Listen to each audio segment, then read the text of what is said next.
नमस्कार, मी दळवी सीता रामचंद्र, प्रभाग क्रमांक 28 क मधनं मी काँग्रेसचे अधिकृत उमेदवार आहे.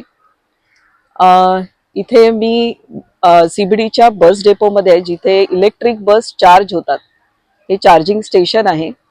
म्हणजे सगळ्या इलेक्ट्रिक बसेस इथे येतात आणि मग त्या इथून बाहेर जातात. इथल्या बऱ्याचशा लोकांची अशी कंप्लेंट आलेली आहे की इथे बसेस येतात पण त्या इथून रिकाम्याच बाहेर जातात.